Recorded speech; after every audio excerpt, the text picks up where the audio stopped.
ইরাকের এক বিখ্যাত আলেম মালিক বিন দিনার একবার এক বিশাল মাহফিলে বক্তব্য দিতে দাঁড়াতেই এক শ্রোতা বলে উঠলেন, আপনার বক্তব্য শুরু করার আগে একটা প্রশ্নের উত্তর দিন।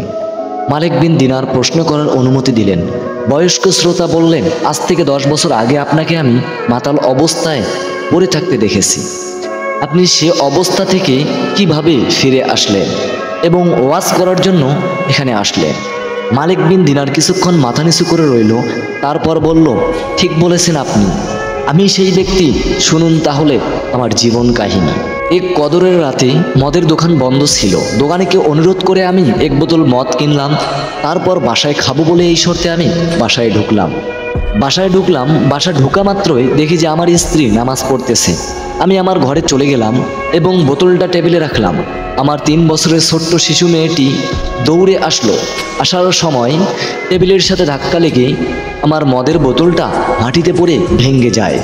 তা দেখে আমার অবুঝ সেই ছোট্ট শিশু মেয়েটি খিলখিল করে হাসতে লাগলো। তারপর ভাঙ্গা বোতলটা ফেলে দিয়ে আমি ঘুমিয়ে গেলাম। সে রাতে তার মদ খাওয়া হলো না। পরের বছরে আবার লাইলাতুল কদর আসলো। আমি আবার মদ নিয়ে বাসায় ফিরলাম। বোতলটার দিকে তাকাতেই কান্নায় আমার বুকটা ফেটে গেল। 3 মাস হয়ে গেল আমার সেই ছোট্ট 3 বছরের শিশু কন্যা মেয়েটি মারা গেল। আজকের দিনে সে নেই। তারপর মদের বোতলটা বাইরে ফেলে দিয়ে আমি ঘুমিয়ে পড়লাম। তারপর আমি স্বপ্নে দেখি যে এক বিরাট সাপ আমাকে তাড়া করছে। এত বড় সাপ আমি জীবনেও দেখিনি। তারপর আমি ভয়ে দৌড়াচ্ছি।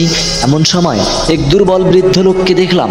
সেই বৃদ্ধ লোকটি বলল, আমি খুব দুর্বল এবং ক্ষুধার্ত, আমি সাপের সাথে পারবো না, বরং তুমি এক কাজ করো, তুমি এই পাহাড়ের ডানে উঠে যাও। তারপর সেই বৃদ্ধ লোকের কথা অনুযায়ী আমি পাহাড়ের ডানে উঠে গেলাম। গিয়ে দেখি সামনে দাউ দাউ করে আগুন জ্বলছে, আর পিছে তাকিয়ে দেখি সাপটি আমার দিকে এগিয়ে আসছে। তারপর সেই বৃদ্ধ লোকের কথা অনুযায়ী আমি ডানে ছুটলাম। ডানে গিয়ে দেখি একটা সুন্দর বাগান। সেই বাগানে অনেকগুলো বাচ্চা খেলছে। বাগানের এক দারোয়ানকে দেখলাম। দারোয়ানটি বাচ্চাগুলোকে বলল, বাচ্চারা দেখো তো এই লোকটিকেই, এনাকে হয়তো সাপটি খেয়ে ফেলবে, হয়তো জাহান্নামের আগুনে ফেলে দিবে। দারোয়ানের কথায় বাচ্চারা গেটের কাছে ছুটে আসলো। তখন দেখতে পেলাম তাদের মাঝে আমার সেই ছোট্ট 3 বছরের কন্যা মেয়েটিও আছে। ততক্ষণে সাপটি আমার বাম হাতটি গিলে ফেলছে।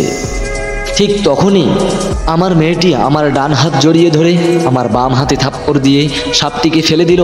তখনই সাপটি চলে গেল। আমি অবাক হয়ে বললাম, মা তুমি এত ছোট আর এত বড় সাপ, তোমায় ভয় পাই কেন?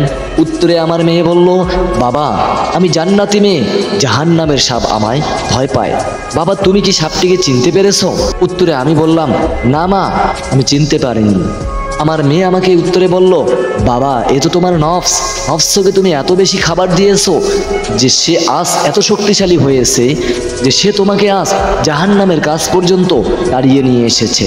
তারপর আমার মেয়েকে আমি বললাম, পথে এক বৃদ্ধ লোককে আমি দেখতে পেলাম। আমাকে সেই বৃদ্ধ লোক এখানে আসার দিক দেখিয়ে দিল। তিনি কে মা? উত্তরে আমার মেয়ে বলল, তুমি তাকেও চিনোনি?